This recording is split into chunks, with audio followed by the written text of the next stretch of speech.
Iya, betul. Tapi saya yakin orang-orang seperti itu cepat ataupun lambat dia akan ketemu batunya. Yang mana orang seperti itu bisa mengancam jiwanya dan keluarganya. Yakin saya. Iya.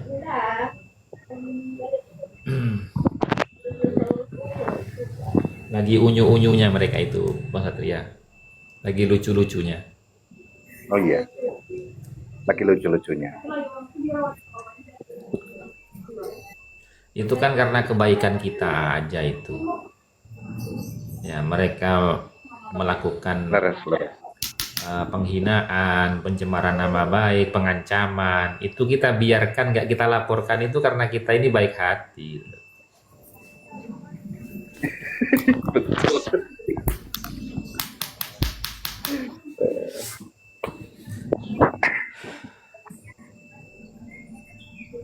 Bukan diam itu karena takut, nggih. Tapi Takut diam kita apa? itu masih mengedepankan rasa kemanusiaan. Takut apa coba? Yang ditakutkan itu apa? Wong Kita tidak podo-podo melakukan makan nasi. pelanggaran hukum. Kita itu tidak melakukan pelanggaran hukum, juga tidak melanggar hukum syariat maupun hukum negara. Enggak. Bahkan Benar Om.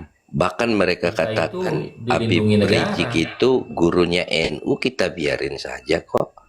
Kita nggak marah. Tetapi jangan sampai lambang bintang rupa 9 itu mau ditukar mereka bintang yang Nggak 4 bisa. itu menjadi Ba'alawi, aturan Imam Maliki di situ, Imam Ghazali di situ, Imam Syafi'i di situ, Imam Hambali di situ, mau diganti nggak boleh. Iya. Jangan sempat bintang yang 4 di bawah diganti-ganti. Ada 9 itu bintang. Kalau kata mereka Rizik, Habib Rizik itu gurunya NU, kita diam kok, nggak ada apa-apa. Walaupun mereka itu sebagai ledekan buat kita ya, kita diam. Tetapi jangan coba-coba bisa lari terbirit-birit kemana-mana, mereka akan dapat. Lanjut. Kan sederhananya begini, Kang Mas. Saya ingin menguasai pengaruhnya Gus Hasan. Maka saya sebaik mungkin agar pemikiran dan cara pandang Gus Hasan itu bisa saya tiru. Tujuannya agar saya tidak terdeteksi dalam tujuan motivasi saya untuk mengambil alih pengaruhnya Gus Hasan. Sederhananya begitu. Nah, ketika itu dia lakukan, luar biasanya motif-motif mereka tetap ketahuan juga. Iya kan gitu. Ketahuan juga cara ibadah mereka, cara cara keyakinan mereka itu beda dengan kita.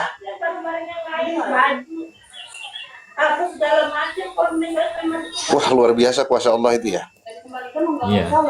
Setiap orang yang bermotivasi untuk datang zalim atau jahat, maka tanpa disadari orang tersebut dengan tujuan tertentu yang masuk kategori jahat tadi, Allah bukakan hijabnya tanpa disadari. Nah, ini motif-motif Ba'alawi itu seperti itu. Iya.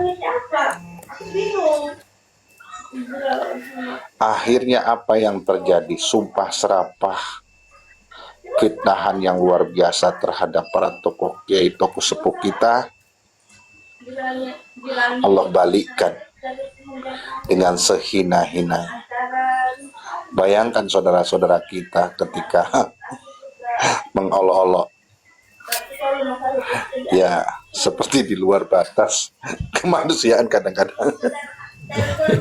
Karena itu buah daripada responsif mereka yang dengan secara nyata vulgar untuk membelokkan akidah, membelokkan sejarah.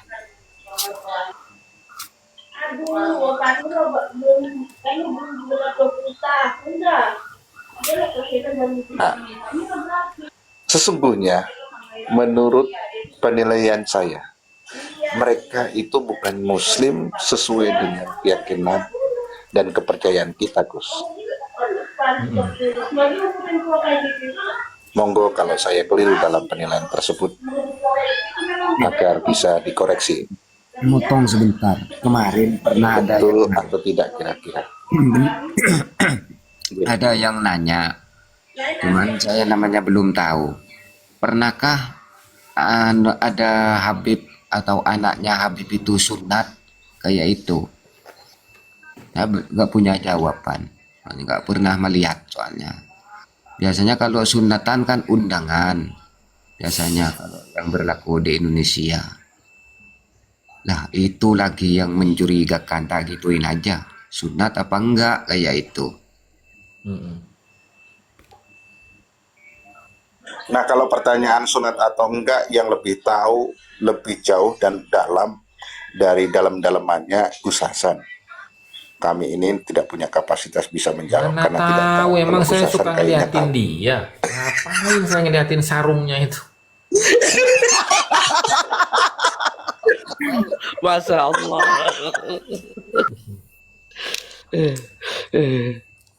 Ini seniman Apunten, pangkas. Gus, santai aja lah. Sebentar, Santai seniman aja. pangkas ini komen teman-teman. Dia bertanya, Gus pernah ngisi ceramah atau ngajar nggak? Apa hanya komal? Gitu. Ya, kepentingan sampean apa? Bertanya Benar, seperti benar. itu. Naik aja, naik aja. Ke- Naik aja. Kalau Naik mau aja, naik, kontak, naik, naik. Naik sini. Naik, naik seniman pangkas. Begitu, Gus. Kepentingannya apa? Salah. Nah, Sejak makanya kan tak suruh berapa naik, lama Mas Arya. dia main TikTok? Oh, gitu kah? Oke, saya ngerti. Makanya tak suruh naik. Gitu. Gitu.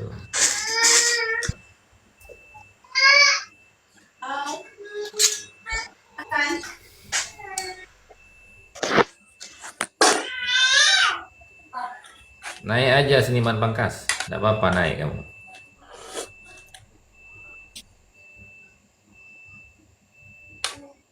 enak yang naik kok.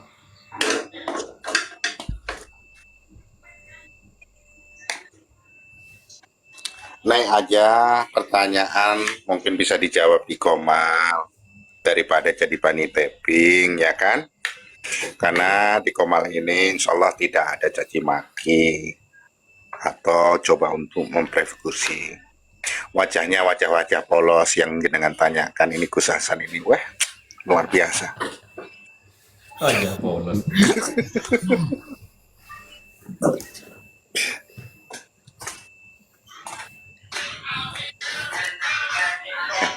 Ya enggak kan kita enggak mudeng gitu loh Pak Satria. Tiba-tiba nanya, Gus apa sampean itu pernah Leres, isi leres. ceramah atau ngajar atau hanya di Komal saja? Ini maksudnya apa pertanyaan ini kan gitu loh. Maksud arahnya itu nanti kemana? Mending naik. Iya. Apa mau ngambil Jadi mantu coba saya gitu. wakili untuk menjawab dengan jawaban yang positif lah, jawaban positif dengan penilaian positif. Jadi Mau ngambil mantu saya. yang sampean tanyakan Ya. kepada Gus Hasan bahwa apa yang disampaikan keilmuannya itu bukan hanya di Komal, di dunia nyata itu bukan sering, tapi setiap saat sudah dilakukan. Kalau sampean nggak keberatan, ya dicek Komal-Komal apa VT-VT-nya. Atau kalau masih kurang yakin, sampean cek VT-VT saya. Saya pastikan saya bukan pendukung Mbak Alawi.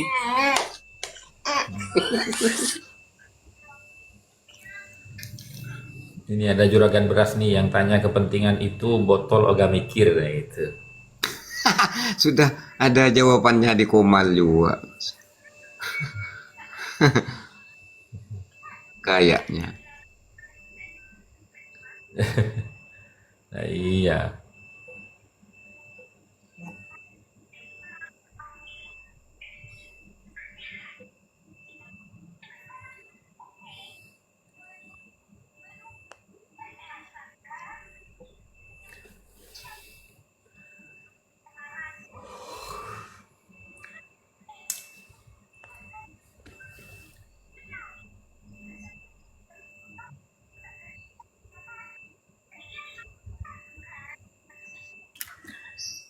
Ya, Pak De, Gus, semuanya izin turun dulu, Gus Karya, Monggo. Pak De.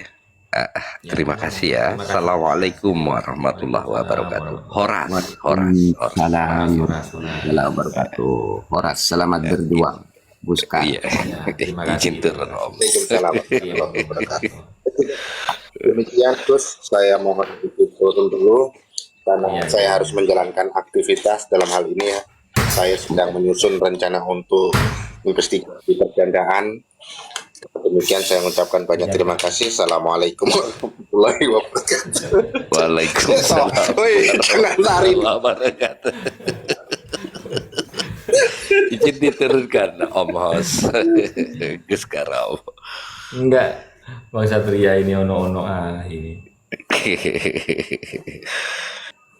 Orang saya itu di sini ndak mau nerima perempuan.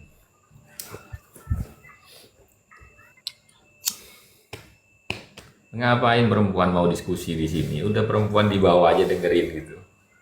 Kalau perempuan tugasnya di bawah, Gus. Nah, iya, ya sekali-kali nggak apa-apa di atas gitu. Tapi jangan di komal saya.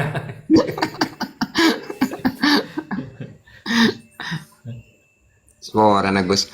Ano, nyaman na po lancet lakar Raja Goyon gitu. Nah, iya, sama. Teman-teman di sini kalau malam ya guyon semua. Cuma ini kan karena saya nggak bisa tidur ini. Karena belum selesai ini saya kepikiran ini ngejar tayang saya biar cepat selesai. Di Pura Bangki nih, Gus. Kok nengiano? Ano, Jelep ah. noleh nerjemah kita pakai imat nih kecakan kan banyak saya tak bisa macam kita. Jadi terjemah Gus, terjemah nih minggu dah. Tidak banyak saya pesen.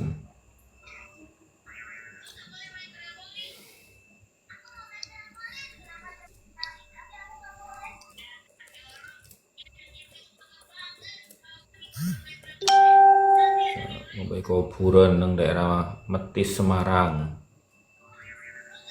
Ngobai boleh kuburan nang daerah Kaliwungu. Pokoknya kabeh abangun tukang abangun kuburan Lutfi bin Yahya.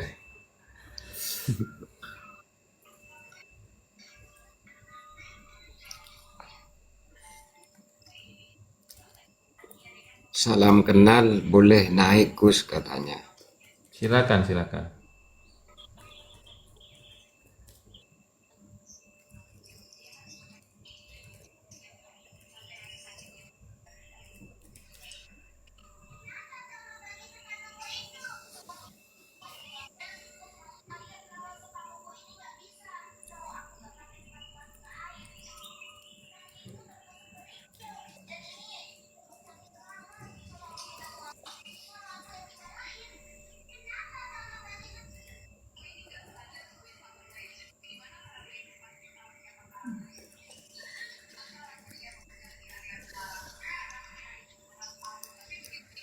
Yang takut kebenaran tak akan betah di Komal ini. Oh. Maktam Alwi bin Toha.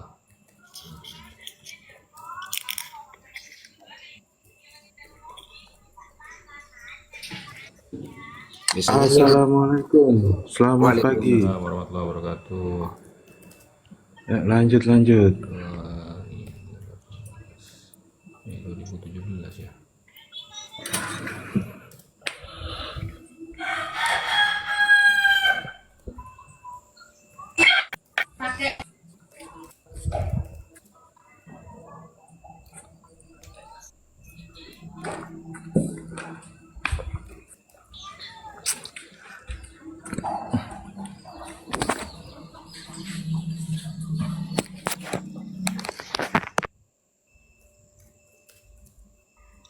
Bekasi hadir, nggih, hadir. Malam aja teman-teman. Kalau mau ngaji itu malam aja teman-teman. Ini saya cuma iseng-iseng aja ini. Saya nggak mau buka kitab sekarang. Sambil nulis soalnya. Oh, berarti ini ngobrol santai aja ya, host? Iya. Nggih, ngobrol santai. Oke, host. Kalau ngaji. Tapi begini, malam. host. Aku ini, iya, host. Aku berusaha untuk melihat diaspora Habib ini dari sudut pandang yang berbeda. Aku melihat mereka, populasi mereka itu berpindah dari satu wilayah ke wilayah. Justru meledaknya waktu di Nusantara, host. Jadi ketika betul. di Yaman sendiri mereka tidak berkembang, tidak tumbuh dan Iya berkembang. betul itu. Ya, ibaratnya populasi mereka di Yaman itu tidak sehat, tidak normal. Mm-mm. Dari ketika Belanda kemudian mengontrak mereka sebagai tenaga kerja dengan upah di bawah minimum, mereka kemudian di gelombang pertama, kemudian itu sebenarnya sudah sangat menguntungkan mereka. Kemudian ada gelombang berikutnya, mereka justru kemudian mendapat satu tempat yang memang sangat subur untuk beranak pinak, yaitu Nusantara. Mm-mm.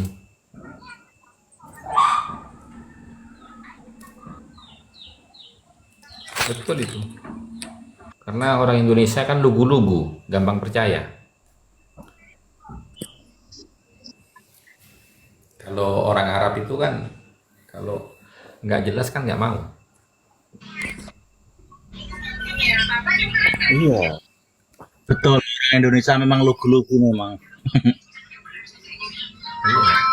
tapi ketika mereka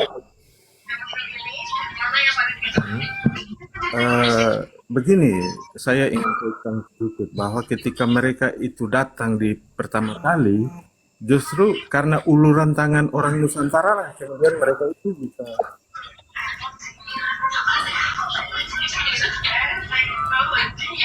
Orang Nusantara memang sifatnya itu menyapa, menyanak gitu.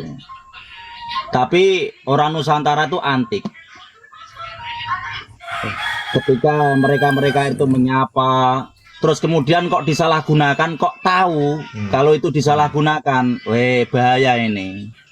Nah maka dari itu ya berhati-hatilah orang-orang yang tadinya di sana di dibaik-baikin lah, lantas kemudian malah sok-sokan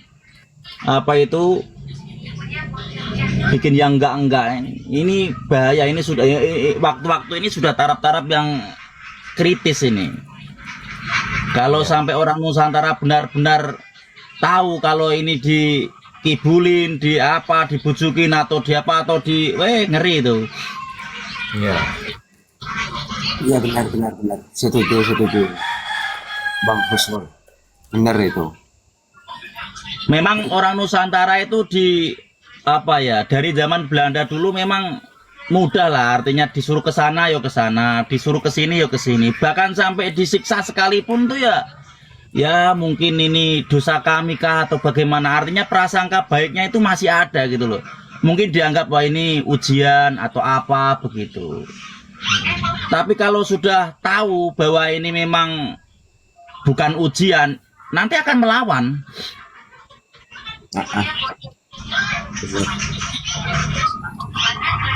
Dari mulai Orde Baru, coba bayangkan orang Indonesia tertindas. Orang tertindas itu kan luar biasa toh. Contoh mayoritas yang ada di bangsa ini kan lama kan. Contoh ini orang NU saja lah. Orang NU itu ada berdiri yang namanya pondok pesantren, madrasah atau apa itu kan dari masyarakat sendiri kan, artinya individu masyarakat kan, bukan karena uluran pemerintah kan. Betul. Tapi kalau orang Nusantara yang sebagai mayoritas itu tahu bahwa bangsa ini ternyata punya ini, punya itu, punya ini, punya apa gitu loh, artinya dikasih tahu lah. Oh ternyata ya Indonesia itu punya tambang-tambang yang besar ya. Oh ternyata Indonesia punya ini punya itu ya. Kalau orang Nusantara yang sebagai mayoritas kok sadar, ngeri ini loh. bisa Ya, diambil betul. alih semua ini. Betul.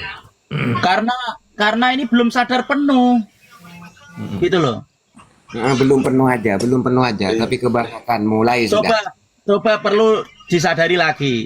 Orang Nusantara yang sebagai mayoritas di formalitasnya kan itu baru kapan? Contoh orang yang mondok-mondok dulu taunya kan ya sudahlah, kita kalau sudah bisa makan, bisa ini, bisa itu, terus bilang alhamdulillah, nggak mau neko-neko, bahkan menjadi seorang PNS itu nggak mau, ilfil orang pesantrenan itu.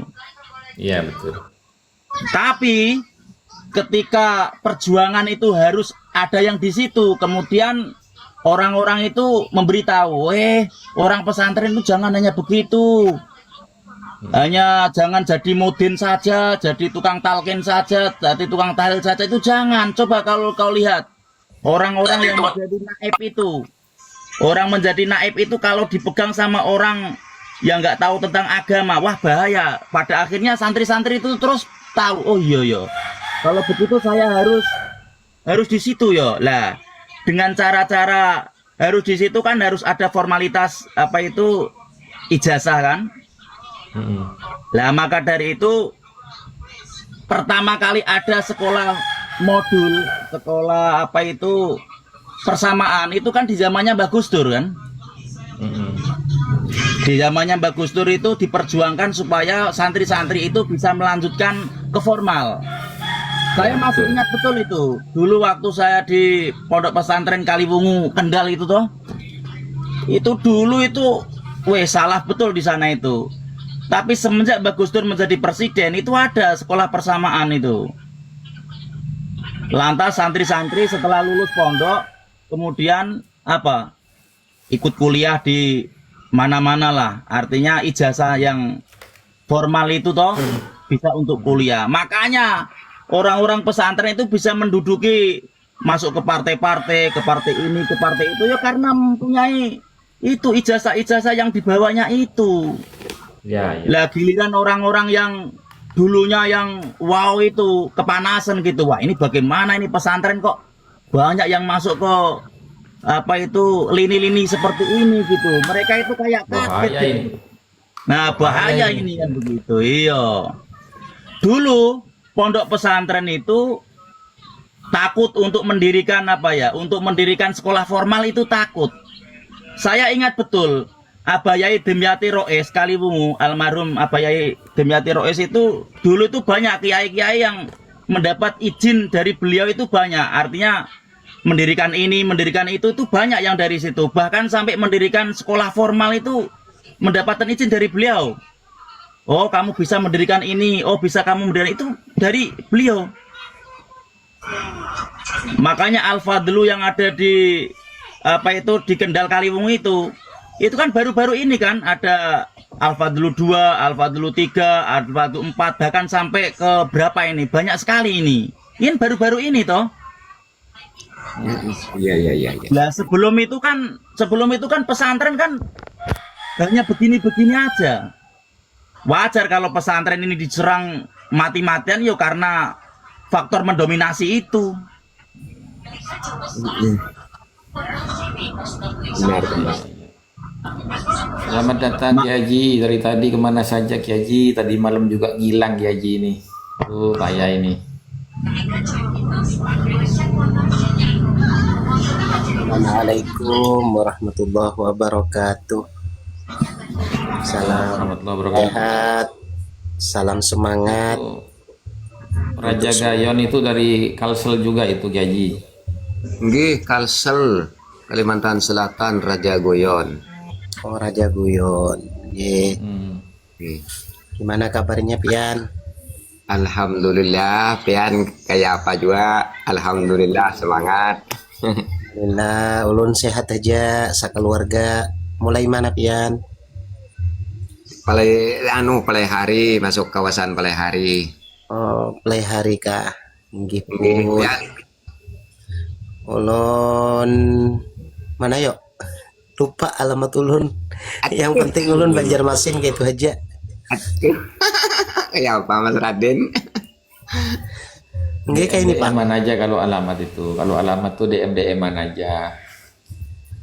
Dari Sumenep itu, Kiai. Dari Sumenep beliau Oh, itu dari Madura. Sumenep. Nggih. Ini temanya apa dari pagi? Menemani hostnya nulis ya? Iya, nggak bisa tidur. Menemani. Waktu dia marah. Iya. Tema pokoknya apa ini dari tadi? Cuma saya merasa terkait kehadiran para Habib di Nusantara ini yang paling disalahkan harusnya Belanda. Karena ketika kontrak kerja mereka dengan Belanda sudah selesai, Belanda justru tidak bertanggung jawab memulangkan mereka. Jadi topiknya dari tadi pagi masalah menyalahkan Belanda ya? Enggak, macem-macem. Tadi ada yang marah-marah juga di sini. Oh, iya. Ini Bang Kum, ya tidak bisa Aku melihat menyalahkan bahwa, Belanda itu nggak bisa. Kenapa? Karena gini. Ya, Nggak bisa kita menyalahkan Belanda itu nggak bisa. Karena fakta realitas sejarah yang ada itu, mereka itu datang ke sini tujuannya itu adalah untuk mencari penghidupan. Ada yang bekerja di perkebunan, ada yang bekerja di pabrik, ada yang bekerja di pertanian, gitu. Dan juga ada yang kerja kepada Belanda, gitu loh. Jadi bukan mereka ini dibawa oleh Belanda, gitu.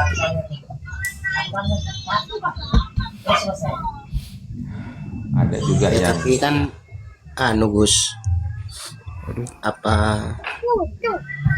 histori sejarah daripada transmigrasi kaum Ba'alawi ini kan memang di dalam fakta sejarahnya kan memang diinisiasi atau direkomendasi oleh kolonial Belanda pada awalnya untuk kemudian mengisi ruang-ruang kosong yang ada di Nusantara sebelum Republik ini terbentuk. Kan begitu. iya, tapi kan Namun- itu kan gini, dia kan datang ke sini itu kan mencari penghidupan, gitu loh. Iya, tahu itu. Mencari penghidupan. Nah, kan mereka tidak ada yang dijadikan pasukan oleh Belanda kan. Iya, Menjadikan tentara itu nggak ada sama Belanda mereka itu. Cuma mereka itu ada yang kerja jadi di perkebunan, di peternakan, di pertanian, di pabrik-pabrik gula punya Belanda itu. Terus ada yang juga jadi mufti Belanda gitu kan. iya. Karena memang dari catatan-catatan sejarah kebangsaan mereka ini kan memang sebagian ada yang mengatakan untuk abad-abad ini ya, untuk era-era ini mereka itu kan mengkanter pernyataan-pernyataan yang sudah disematkan di dalam dokumentasi sejarah itu bahwa mereka datang ke sini ini kan memang awalnya diinisiasi oleh Belanda itu kan untuk mengisi ruang kosong terutama di pabrik-pabrik pelabuhan-pelabuhan kan begitu yang kemudian bermetamorfosa ada sebagian yang menjadi dai pengakuannya klaimnya begitu. Lalu kemudian secara histori ada Utsman bin Yahya yang kemudian diangkat menjadi mufti Belanda.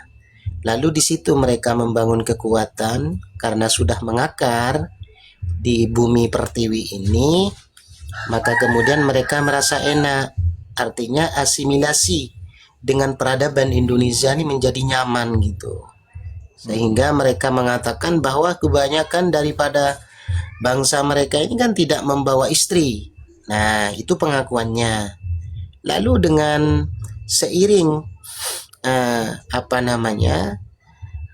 kemajuan dari waktu ke waktu mereka merasa nyaman lalu kemudian berasimilasi dengan penduduk pribumi. Akhirnya beranak pinak. Lalu kemudian mereka tetap di sini karena merasa nyaman. Karena mata pencaharian itu sangat banyak beraneka variasi gitu, beraneka ragam. Nah, kalau di Hadramut ataupun Yaman pada saat itu kan kering kerontang tuh. Untuk kemudian mengcover dari penduduk dan warganya serta rakyatnya itu kan masih keteteran. Jadi tidak banyak sebenarnya histori sejarah yang ditulis oleh mereka dari tokoh-tokoh mereka itu, bahwa sebagian besar yang datang ke Indonesia ini memang untuk mencari penghidupan yang lebih layak. Nah, kemudian diperkuat oleh catatan dari Braille itu, bahwa mereka ini kemudian seperti apa ya, seperti mengumpulkan devisa untuk negara Yaman gitu loh. Kemudian ya, hasil daripada seluruh penduduk Hadramut yang hijrah atau bertransmigrasi ke Nusantara ini kemudian menyetorkan hasil daripada devisa-devisa tersebut. Itu dari Braille itu, yang kemudian kemarin itu kan dijelaskan oleh Alchemy itu, yang dari Braille, entah berapa harganya, berapa ratus dolar itu, apa dokumentasi dari Braille itu, begitu. Ya, jadi intinya untuk saat ini ya memang sulit. Bukan, masalahnya kalau dibilang penghasil devisa, dari awal kontrak aja mereka itu dibayar dengan upah rendah. Bahkan untuk menghidupi mereka saja di Nusantara itu sebenarnya kalau realitasnya itu uluran tangan dari warga Nusantara sendiri membantu mereka ketika mereka bekerja di pabrik atau kebun-kebun Belanda. Iya. Jadi mereka itu sebenarnya karena kontrak kerja itu karena upah rendah, makanya Belanda mau membawa mereka kemari. Iya, iya. Terus Itu masalah mungkin status. Iya, itu Status mungkin. Kalau Indonesia merdeka kan status kewarganegaraan mereka kan menjadi ilegal nih. Iya. Ini kan Iya, harusnya betul. tanggung jawab Belanda memulangkan mereka. Ya, tapi kan Belanda sekarang sudah tidak punya afiliasi terhadap negara Indonesia secara kedaulatan, secara kekuasaan. Karena penjajahannya kan sudah berakhir tahun 45 kan begitu. Jadi ini adalah peninggalan-peninggalan ilegal yang ditinggalkan oleh negara kolonial Belanda atau VOC atau sebagainya gitu. Jadi lalu ya bagaimana solusinya ketika kita ingin menuntut kepada Belanda? Ya tentunya melalui konstitusi ataupun undang-undang yang berlaku kalau memang itu masih ada. Nah, yang perlu difikirkan sekarang adalah bagaimana solusinya untuk menetralisir dan meminimalisir dari hal tersebut. Karena kita semua mengetahui bahwa penjajahan Belanda sudah berakhir. Karena yang mempunyai program dari transmigrasi secara besar-besaran dari Yaman ke Indonesia itu adalah kolonial Belanda, sedangkan Belanda sekarang sudah tidak ada lagi. Paling hanya kedutaan-kedutaan yang ada di Indonesia. Nah, tentunya yang punya wewenang ya, yang punya Kalau domain di memang dalam hal status ini mereka adalah sejak Belanda. Indonesia merdeka itu menjadi status ilegal, Pak Ketua. Ya. Bagaimana Bang Kum?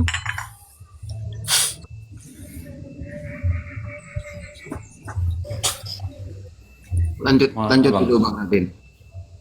Kalau memang status mereka dari awal itu kemudian menjadi ilegal setelah Indonesia merdeka, mereka seharusnya itu mendapat perhatian dari pemerintah bahwa mereka tidak berhak mengkritik pemerintah, apalagi merendahkan pribumi, karena mereka warga kelas berapa lah di sini. Nah, justru dari itu. Harusnya seperti itu kan? Iya, kalau memang prosesnya seperti itu, kronologinya seperti itu. Artinya mereka tidak punya hak untuk membicarakan tentang negeri ini. Lah ya justru dari itu, kalau memang kronologisnya seperti itu, ya seharusnya memang negara punya andil kuat di dalam menetralisir atau bahkan kalau kita pakai bahasa kasar mengamputasi dengan hegemoni yang terjadi beberapa tahun belakangan ini kan begitu. Namun faktanya yang terjadi bagaimana? Justru pemerintah seakan-akan menutup telinga dan menutup mata akan hal ini gitu loh. Jadi ya kita yang harus punya kemandirian untuk mengedukasi kepada teman-teman, terutama masyarakat yang ada di akar rumput yang tidak tahu menahu tentang permasalahan ini. Makanya kita harus betul-betul banyak mengadopsi beberapa literasi yang berhubungan dengan ini agar kita itu mempunyai pondasi yang sangat kuat untuk kemudian kita bernarasi gitu loh, menyampaikan kepada teman-teman yang kemungkinan terbatas kemampuannya di dalam hal ini itu. Namun yang menjadi kendala pada saat ini bukan dari mereka sendiri, akan tetapi yang menjadi kendala terbesar adalah saudara-saudara kita sendiri gitu loh. Benar, benar. Iya, yang masih yang kemudian mereka ini dengan begitu kekeh dan kuatnya masih mempertahankan ya keyakinan mereka bahwa mereka adalah cucu Nabi. Mereka adalah kebanyakan adalah seorang wali dan sebagainya dan sebagainya. Wah, itu nggak bisa menjadi alasan buat mereka nanti kemudian membicarakan atau kritik pemerintah atau merendahkan warga Nusantara, nggak bisa. Itu bukan satu alasan. Apapun tentang mereka, mereka itu adalah warga ilegal yang sejak Indonesia merdeka, mereka tidak ada status hukumnya di Nusantara. Jadi kalau bicara kenegaraan atau dalam hal ini pemerintah RI harus bagaimana menyoroti ini dan membuat status hukum mereka atau hak mereka di sini itu apa, yang dibatasi itu apa, supaya jelas. Ya makanya kan Mereka ini kalau diterima di Nusantara aja harusnya bersyukur. ya makanya kan begini Bang Kom. Kita ini kan harus mempunyai akses ya, mempunyai keterafiliasian terhadap pemerintah untuk kemudian menyampaikan hal ini agar ini diproses secara hukum dan tindakan. Karena kita ini butuh yuridis formal gitu loh. Harus ada betul-betul ada legal standingnya di dalam memutuskan hal ini gitu. Tidak dengan serta-merta, makanya kita terus bersuara. Siapa tahu lambat laun ya pemerintah itu mendengarkan lalu kemudian mengambil kebijakan. Kan seperti itu. Bagaimana nih statusnya orang-orang Yaman atau Hadramaut ini di sini? Kok dari kemarin, dari beberapa tahun belakangan ini mereka begitu getolnya mengkritisi pemerintah di dalam berbagai aspek. Bahkan tidak jarang mereka mencaci maki. Pemerintah dicaci maki, orang-orang yang mendukung pemerintahan dicaci maki. Ulama dan kiai mereka caci maki.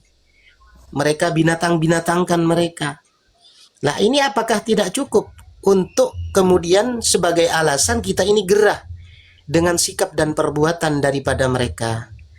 Nah, ini yang harus kita pikirkan, bagaimana caranya kita ini mempunyai akses untuk kemudian pemerintah ini mempunyai kepedulian biar kita ini tidak saling cakar sesama anak bangsa gitu loh. Bujur Guru, setuju. Gimana? Bujur, memang itu seharusnya. Kita ini kalau kita pakai bahasa Banjar lah, kita ini bebander ini bukan kadada anunya. Harusnya kayak itu. Bujur. Setuju Guru. Harus gimana caranya?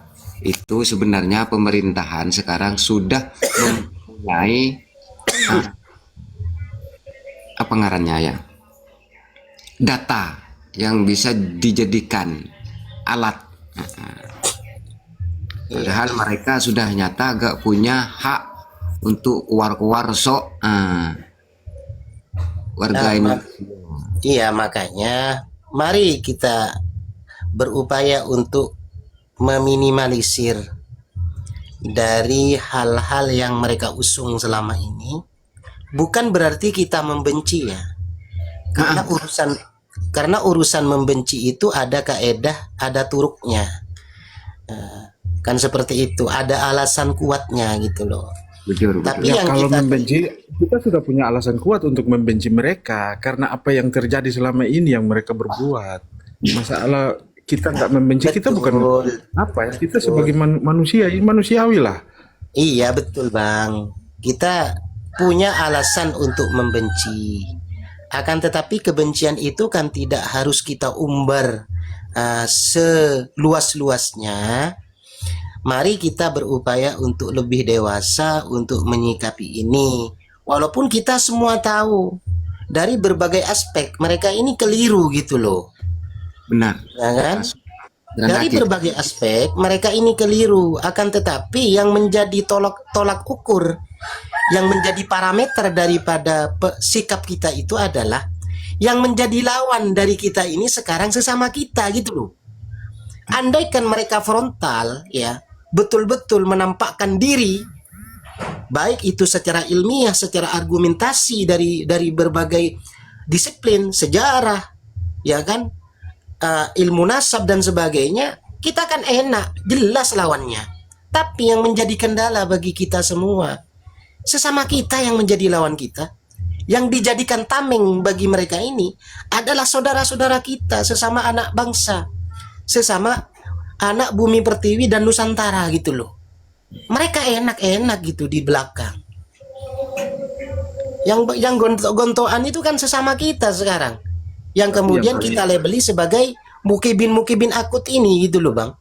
Nah ini yang menjadi pemikiran. Saya salahkan bukan Mukibin. Yang paling bersalah ini mereka sendiri kan, karena mereka yang memulai kejahatan-kejahatan itu kan. Ya, nah justru Orang-orang dari kita itu Bang, mari terkait kita dan tertipu cari, oleh mereka. mari kita cari benang merahnya, mari kita cari titik poinnya. Ini kira-kira apa siasat yang perlu kita lakukan dan perlu kita jalankan, gitu loh.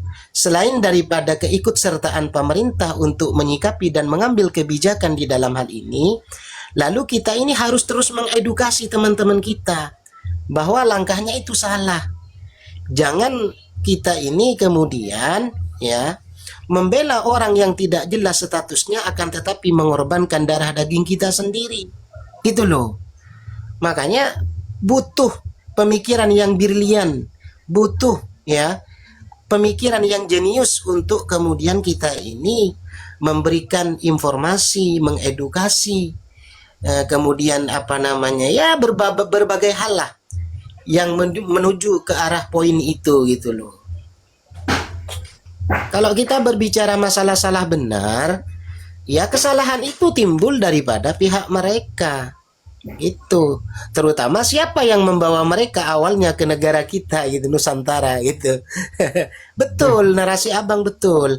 Akan tetapi sekarang konteksnya sudah berbeda. Dengan seiring kemajuan zaman, pergantian waktu dan tahun dari abad ke abad, tentunya banyak perubahan-perubahan sistem kan seperti itu, Bang. Iya Bang, simpel aja. Kalau misalnya hari ini orang bersuara dan sebenarnya sudah sangat masif bersuara, jangan salah bila ke depannya ada tindakan-tindakan yang mungkin terjadi secara fisik. Karena Oh iya. orang berpikir awam saja udah bisa menilai ini. Lah ya makanya Bang, kita harus betul-betul meminimalisir ya apa namanya, apa yang tidak kita inginkan ke depan, sehingga kita harus tarik ulur ini semua. Makanya kita itu lebih mengutamakan ilmiah dan fikroh, ya kan, Benar. serta ideologi yang benar gitu kan, daripada kita berantem, debat kusir dan sebagainya yang tidak ada akhirnya. Makanya kita semua yang merasa mempunyai tanggung jawab ya untuk meminimalisir polemik ini, maka utamakan ilmiah, utamakan logika dan ideologi yang benar, agar kita ini lebih bermartabat daripada mereka. Seperti itu loh Bang. Bisa diambil secara aturan kenegaraan, bisa satu contoh kependudukan, termasuk suku apa, yaitu sebenarnya orang Yaman yang ada di Indonesia termasuk Habib ini termasuk sukunya suku apa di Indonesia, apa masuk suku Jawa atau suku Banjar. Soalnya kan di Indonesia ini punya suku bangsa kayak itu. Kedua, apakah sudah resmi surat perpindahan kenegaraannya ke Indonesia? Kalau memang belum resmi, kenapa yang ditampung lama-lama oleh pemerintahan kan kayak itu. Ya begini Bang Raja Guyon begini serta Oke. Bunda Nyunyun Suhai. Monggo bro, monggo. Kita tahu ya bahwa PR negara kita ini sangat banyak bejibun loh ya, bejibun banget. Yang mungkin ada unsur kesengajaan atau memang tidak pernah terjamah atau tersentuh. Nah, kemudian negara kita ini ya kan dari saking banyaknya PR untuk kemudian memperbaiki tatanan bangsa, stabilitas kebangsaan kita dari seluruh aspek, baik itu ekonomi, politik dan sebagainya, mereka sibuk dengan itu gitu loh. Karena kebanyakan daripada pemimpin-pemimpin kita, diakuin ataupun tidak, mereka lebih cenderung untuk mementingkan perutnya sendiri, bukan kemaslahatan umat dan bangsa serta rakyat. Masuk. Maka kemudian ya, urusan ini dianggap sepele oleh pemerintah agar polemik ini menjadi menjadi bahan untuk mengaburkan segala kepentingan-kepentingan yang ada. Makanya dibiarkan. Nah, betul kata Bunda Suhai di bawah bahwa pemerintah tidak bisa diharapkan 100%. Makanya kita harus betul-betul mempunyai kemandirian di dalam bersikap dan bertindak. Tapi harus betul-betul lewat prosedur yang ada. Itu loh. Jangan sampai terjadi chaos. Itu kan. Apalagi dengan sesama anak bangsa. Karena ini merugikan kita sendiri. Maka satu-satunya jalan adalah mengkanter mereka ini dengan secara ilmiah dan literasi. Bukan hanya sekedar nafsu seperti yang mereka selama ini mereka jalankan gitu.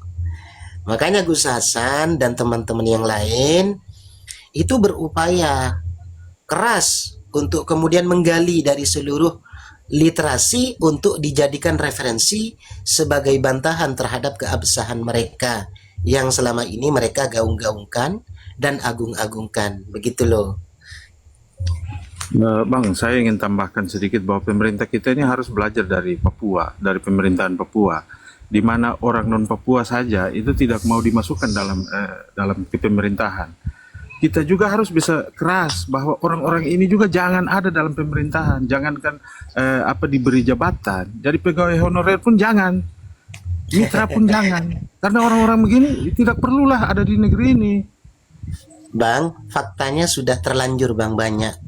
Mereka itu sudah mengisi dari beberapa instansi pemerintahan.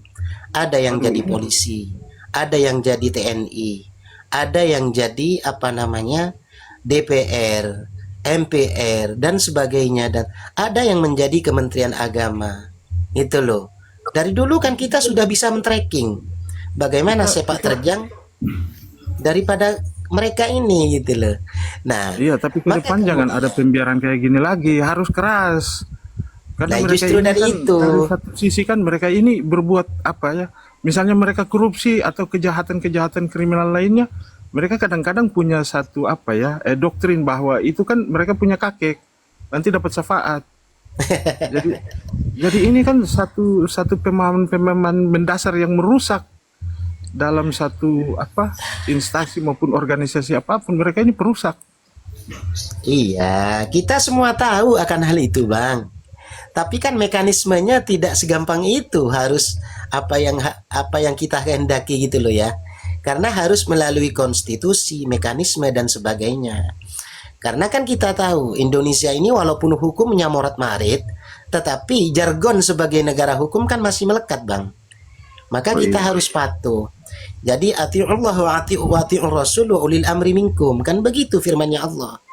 Makanya kita nih selalu dibelenggu oleh hal yang seperti itu. Kita mau bertindak dikatakan anarkis, kita bertindak sendiri dikatakan embalelo, ya kan? Tidak patuh hukum, tidak taat peraturan dan sebagainya. Jadi kita sebagai masyarakat atau rakyat di akar rumput ini serba salah. Bersuara pun tidak ditanggapi, tidak direspon. Kita bertindak dianggap memberontak dan sebagainya. Nah, apalagi yang berhubungan dengan hal yang besar seperti ini. Ini urusannya sangat besar karena skalanya memang harus mengikut sertakan kekuatan pemerintah dari sektor-sektor hukum dan sebagainya, Bang. Gitu loh. Makanya Bukan begini. kita ini Begini, bisanya Bang. hanya bersuara. Gitu loh. Iya, betul, betul. Tapi Iya. jangan sampai ada kecemburuan sosial. Mereka bisa seenaknya masuk dalam pemerintah. Kita sebagai orang pribumi itu kok kadang-kadang sulit dalam pemerintah. Bahkan mereka justru diberi posisi-posisi penting dalam kepemerintahan. Mereka ini kan dari awal kita tahu bersama bahwa statusnya aja ilegal.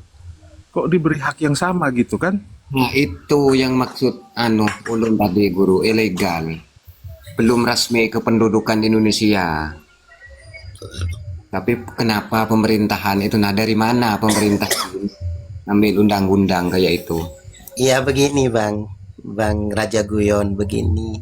Nggih. Indonesia ini kita semua tahu bahwa dari berbagai aspek serta sisi, ya kan, diselimuti oleh berbagai kepentingan-kepentingan. Jadi, bagi orang-orang yang punya kepentingan, ini suatu kesempatan untuk meraup suara daripada kelompok mereka. Jadi, ada yang mempertahankan, sekaligus ada ingin yang membuang. Nah, akan tetapi permasalahannya, ya, problemnya di sini adalah bagaimana, ya kan, ketika ada konsep tarik ulur, saling sikut, saling tendang, tapi ada yang mempertahankan, ini sulit. Karena di dalam ruang lingkup pemerintahan ini tidak hanya satu orang, dua orang. Ada berbagai macam kepala dan pikiran yang mereka ini punya kepentingan masing-masing, ya, untuk kemudian mempertahankan posisinya masing-masing agar tidak terdepak dan tidak terbuang dari kursi empuk itu, gitu loh. Makanya dengan berbagai macam cara kemudian mereka ada yang sibuk ingin menendang satu golongan, ada yang sibuk untuk mempertahankan golongan itu, gitu loh.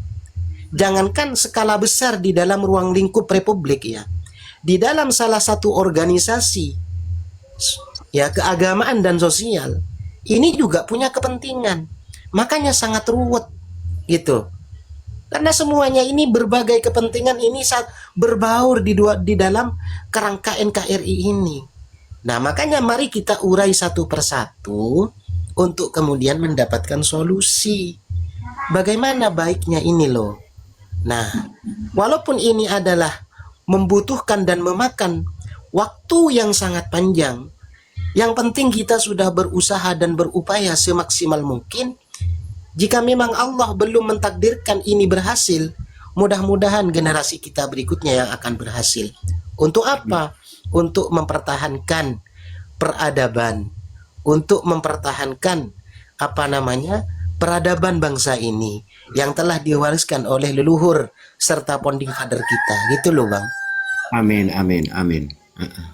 Cuman kasihan anak cucu kita, guru. Mudah-mudahan kita pejuang yang sudah istilahnya paham tentang keadaan saat ini dikasih kemampuan oleh Allah Subhanahu wa taala agar tidak berkelanjutan ke anak cucu kita. Mudah-mudahan para muhibbinnya itu sadar kayak itu. Gak dikasih panggung utamanya, disempitkan lah. Yang penting begini, Bang Raja Guyon. Kita jangan pernah kendor, jangan pernah menyerah. Minimal lah benar-benar untuk keluarga dan sekitar kita. Berikan arahan mereka. Ya, sampaikan informasi-informasi yang bermanfaat kepada mereka. Bahwa ya, di dalam Al-Quran saja Allah itu memerintahkan kepada umat Islam, yang khususnya kepada Rasulullah, anishkurli wali walidayka ilayyal masir.